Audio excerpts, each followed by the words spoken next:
politics and Ivy got tales to share. Life in general, we go everywhere. From politics to soul repair. Tune in now, we got time to spare. Welcome to a deep dive into 17th century England. More specifically, we're going to be talking about coffee. Oh, yeah. And you know what goes better with coffee than... Anxiety. Controversy. There you go. That's good. Yeah. So we're going to be looking at this fascinating petition from 1674 called the Women's Petition Against Coffee. And we'll find out what exactly it was that worried women about coffee back in 17th century England. You know, it's funny because this isn't like a dry historical text or something. It's actually a really funny document. It's a satire. Oh, okay. So it's not like super serious. No. All right. Well, let's get into it. So coffee was relatively new to England in the 1670s. Like, what was the scene like? Were people instantly hooked? Well, not instantly, but it was definitely making its way into people's everyday lives. Yeah. And you know what makes this petition so interesting is that it's really capturing this moment when coffee's starting to become popular. Okay. Especially in these social spaces called coffee houses. Okay. And these places were popping up everywhere, and they were changing the way that people interact. So they were kind of like the new trendy place to be. Yeah. But why would that make anyone anxious? And especially women? Well, think about it for a second. Imagine a time when taverns and pubs are the main places where people go to socialize. Okay. They're loud, they're rowdy, and they're totally male-dominated. Yeah. And then suddenly you have these coffee houses emerging. Right. They're seen as more refined, more intellectual even. Right. People are gathering there to discuss news, politics, philosophy, all sorts of things, and even gossip.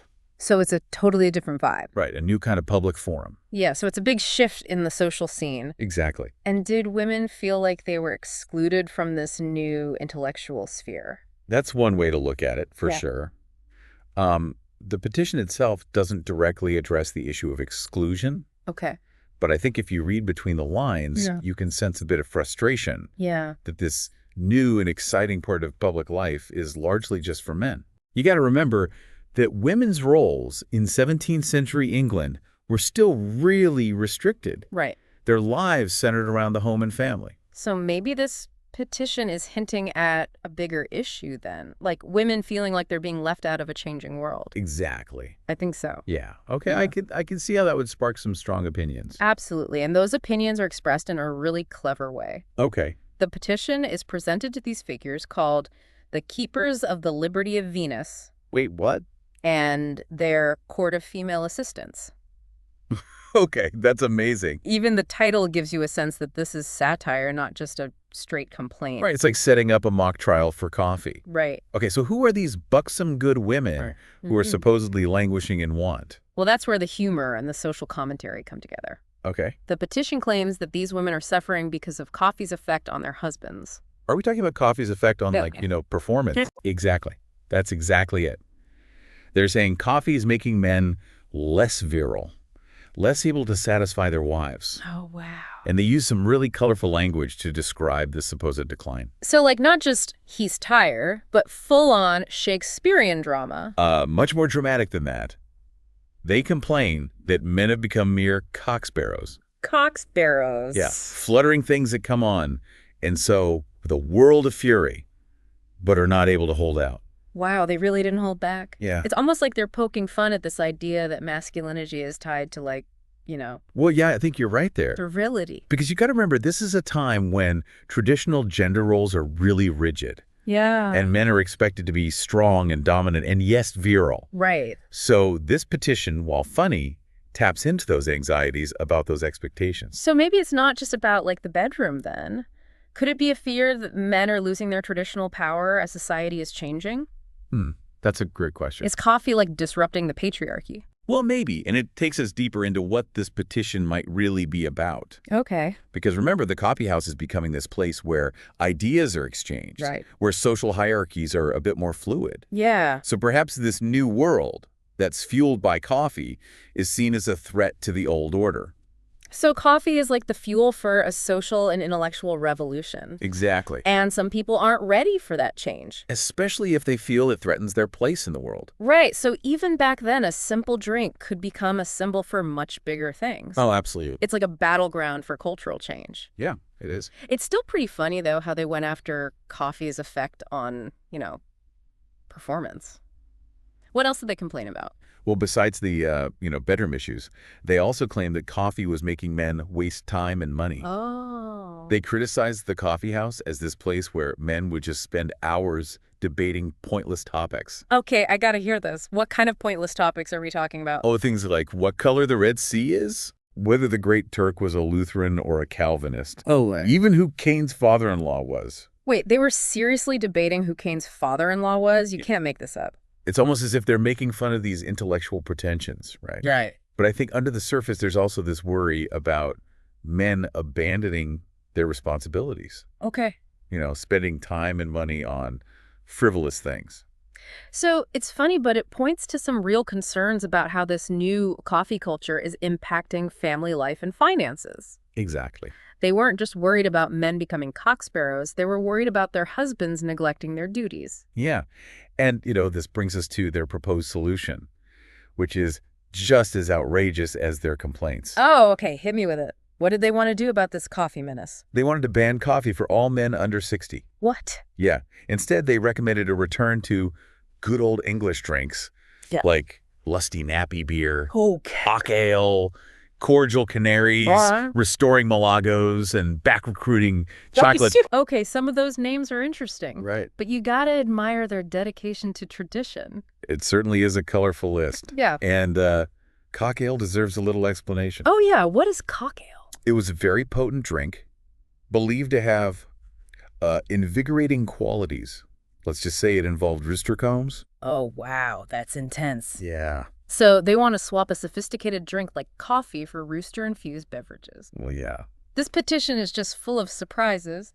But are we really supposed to believe they thought cock ale was the answer to all their problems? I don't think so. The humor lies in the contrast. They're portraying coffee as this weak, foreign drink that's turning men into, cock-sparrows.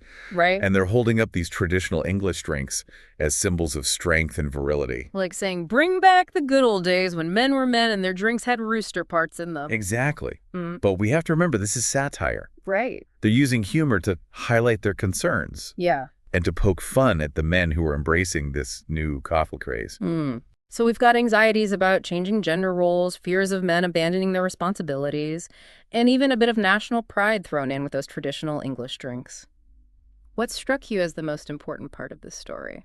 You know what fascinates me is how this seemingly lighthearted petition reveals such deep anxieties about social change. Okay. It's a reminder that even something as simple as a new beverage can trigger widespread fear and resistance. Right. Especially when it's seen as challenging existing power structures. It really makes you think about how those anxieties play out in our own time, right? Yeah. Do we have any modern-day cock ale situations brewing? I guess we'll have to think about that. Yeah. It makes you think, doesn't it? What kind of anxieties we have today. Yeah, for sure. Like, what are our modern-day cock ales? But before we go too far down that road, let's get back to the 17th century. We talked about the complaints, but why were coffee houses seen as such a threat? Like, what was it about these places that freaked people out? Well, one thing to remember is that this was a time of massive social and political upheaval. Yeah. England had just come out of a civil war. Right. The monarchy had been restored. There was a lot of uncertainty, anxiety in the air. So people were already on edge. Yeah, exactly. Yeesh. And then you have these coffee houses popping up. Right. Representing a whole new way of gathering and exchanging information. Right. So it wasn't just the coffee itself. It was the whole culture surrounding it. Exactly. And think about it. Before you had taverns, Okay. mainly for drinking, socializing. Right. Then you had institutions like the church and the monarchy, which controlled information from the top down. Right. But coffee houses offered something different. Okay. They were more egalitarian. So, like, anyone could go there. Yeah, people from different social classes could come together, discuss a whole range of topics. Ah, so it was like a challenge to the traditional power structure. You could say that. Did that make the authorities nervous? Oh, absolutely. They saw these places as potential hotbeds of sedition. There were even attempts to regulate them. shut them down entirely. Really? Wow. But it was too late. The coffeehouse craze was unstoppable. It's like coffee was brewing up a revolution, one cup at a time. Oh, I like that. But it wasn't all about politics, though. Okay. There were other factors at play, too. The petition itself touches on another key anxiety of the time: money. Right. All those complaints about husbands wasting money on coffee. Exactly. And remember that detail about the husband stopping for coffee on his way to fetch a midwife? Oh, yeah. Not exactly the best timing. Right. It's hilarious, but it also points to a genuine concern. The 17th century saw the rise of consumer culture. Okay. New goods and luxuries were becoming available. So like our modern-day obsession with gadgets and designer clothes. Exactly. And along with that came anxieties about spending, status, debt. So coffee wasn't just a drink, it was like a symbol of this new consumerism. Exactly. And just like today, where we have debates about responsible spending, keeping up with the Joneses, they had similar anxieties back then. I can just imagine the arguments. Honey, we need that money for bread and milk, not your fancy coffee. Exactly. But you raise an interesting point. If coffee was relatively affordable, why all the fuss about money? Yeah, was it something else? I think it was about the broader implications of this new consumer culture. Okay. Coffee represented a shift in priorities. It was a luxury that some saw as frivolous, decadent even. So it wasn't the cost itself, it was what the coffee represented. Precisely. And this ties back to the petition's concerns about men neglecting their responsibilities. Right. Coffee houses were seen as these places where men could escape from their domestic duties, indulge in idle chatter, spend money they couldn't afford. It's almost like they were anticipating our modern-day debates about screen time and social media addiction. Isn't it? Back then it was coffee. Today it's our phones. The anxieties are remarkably similar. Yeah, it seems like every generation has its own moral panic about new technologies and how they're going to ruin society. It's true. Coffee in the 17th century. Video games in the 20th century. And who knows what's next. It really makes you wonder if we're just programmed to fear change, especially when it comes to how we spend our time and money. It's a fascinating question. But it's interesting that this petition was presented as coming from women. Why do you think that is? Yeah, that is interesting. It seems a little bit suspicious. Well, remember, this petition was most likely written by a man. Really? Yeah, even though it claims to be from women. So we have to be careful about taking it at face value. Right. It's more like a satirical commentary on the anxieties of the time, as seen through the eyes of a man pretending to be a group of worried wives. Right, so it's not just a funny rant, it's a clever piece of social commentary. Exactly. It's using humor and exaggeration to make a point about the perceived threat of coffee culture. And by presenting it as a women's petition, the author could tap into existing stereotypes and prejudices about women being overly emotional or concerned with trivial matters. Oh, so it's kind of sneaky. It's using those stereotypes to make its point. Yeah, you could say that. And it's a reminder that even these seemingly lighthearted historical documents can reveal a lot about the power dynamics and social anxieties of the time. But it also raises an interesting question. Okay, what's that? If this petition wasn't literally written by a group of women, how accurate is it in reflecting the concerns of women in 17th century England? Were they actually worried about coffee? That's a good question. I mean, we've talked about how their lives were so restricted, so maybe they did see coffee houses as a threat to the established order. That's possible. Or maybe they were more concerned about their husbands coming home smelling like burnt beans. Huh. Maybe. It's hard to say for sure. It is. It's impossible to know for certain, but it's worth considering that women weren't a monolithic group. They had diverse opinions and experiences. While some might have shared the anxieties expressed in the petition, others might have felt differently. Right. We can't assume all women felt the same way about coffee or coffee houses. Exactly. But even if this petition wasn't a literal representation of women's views, it still tells us something important about the anxieties of the time. Okay. It highlights this unease that many people, men and women alike, felt about the rapid social and cultural changes taking place. Coffee, and the coffeehouse culture that grew around it, became a symbol of those changes. It's like coffee was a mirror reflecting the anxieties of a society in transition. That's a great way to put it. Yeah. And as we've seen, those anxieties about change and the unknown are something we still grapple with today.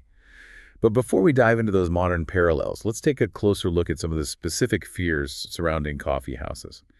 Why were they seen as so different from the traditional pubs and taverns? What was it about coffee itself that sparked such strong reactions?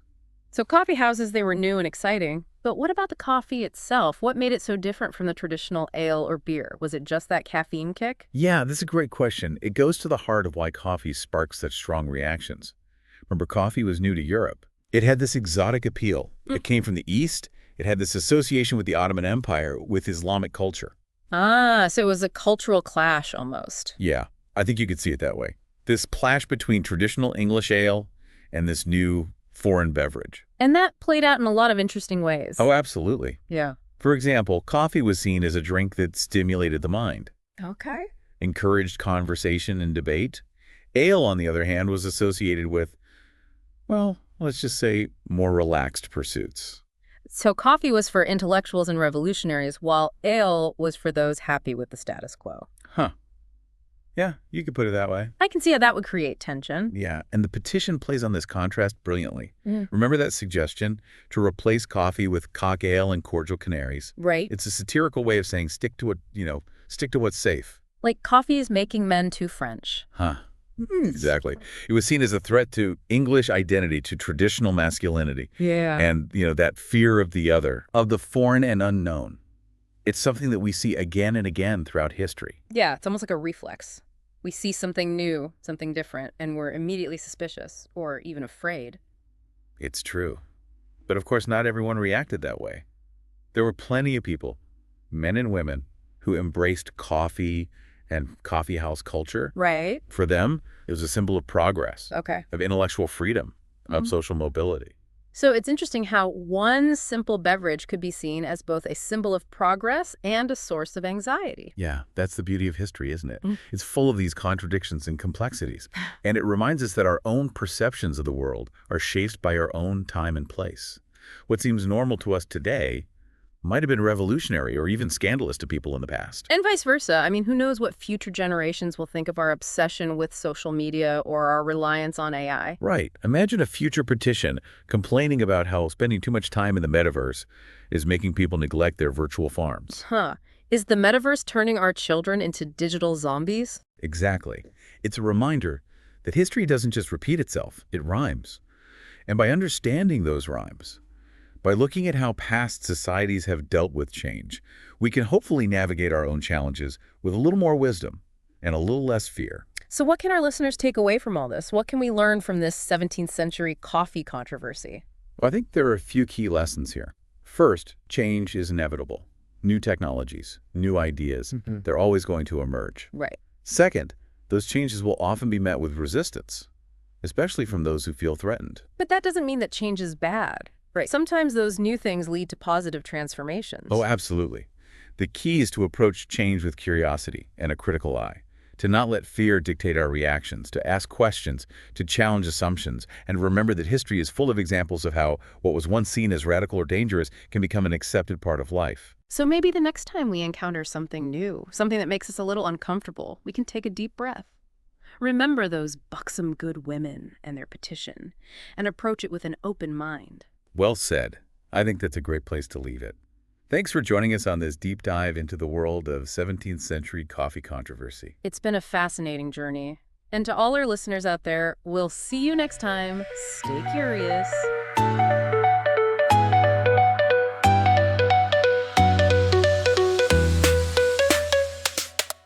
Alex and Ivy got tales to share. Life in general, we go everywhere. From politics to soul repair. Tune in now, we got time to spare.